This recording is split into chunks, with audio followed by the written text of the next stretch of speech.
Hello everyone, I'm Dan Liu, a PhD student at McGill University. I'm glad to present our work, Hyperspherical Quantization, toward smaller and more accurate models. This slide has 4 parts, including background, method, experiment results, and conclusion. So why do we need pruning and quantization? We can get a faster inference and reduce the computational overhead, but at the cost of accuracy drop. We can see that the ternary quantization and pruning share common delta, and we can use them to create extremely compressed model. Quantization is discrete optimization.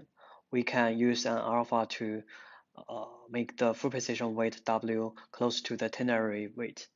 But because of the inaccuracy gradient and the dramatic change of the weight during ternary quantization, we cannot obtain a stable alpha or delta based on inaccuracy gradients.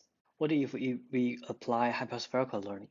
During hyperspherical learning, the norm of the weight vector W and the norm of the X are equal to 1, and we can stabilize the weight before and during quantization. With hyperspherical training, there is no longer a dramatic change of magnitudes of the model weights. In addition, with hyperspherical learning and a proper pruning threshold, the weight direction won't change too much, thus the performance will not drop a lot.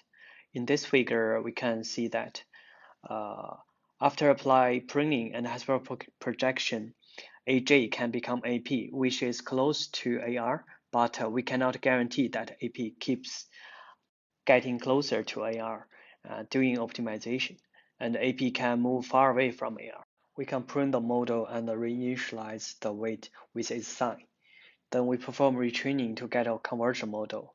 Then we can get a new full precision weight AW that is close to the ternary AR. The pruning, reinitialization, and the retraining together is called the lottery ticket hypothesis. After combining the lottery ticket with the hyperspherical pruning, we can see that as the sparsity growing and the distance between W and W hat is reducing. This is the full process of the hyperspherical ternary quantization. First, we fine-tune a full precision model to a hyperspherical model. Then we apply pruning and reinitialization for many times until reaching the target sparsity and accuracy. Lastly, once we have the full precision weight, the green area, close to the ternary weight, the blue area, then we can perform a ternary quantization on the hypersphere. We can see that pruning is equivalent to part of the ternary quantization. Therefore, we can say that we link pruning and the ternary quantization on the hypersphere. The ternary quantization process is similar to the regular SD-based method. We can achieve nearly 90% sparsity with about only 4% accuracy drop. And we can see that the accuracy grows with the sparsity at the beginning and starts to drop after the 180th epoch. This table shows the results compared with the SOTA results. We are not using ternary to accelerate training or inference. We use ternary quantization to produce sparse 2-bits model to reduce the model size as much as possible. Here is the conclusion. Our work shows that pruning and reinitialization before quantization can reduce the distance between the full precision weight W and the ternary weight W hat.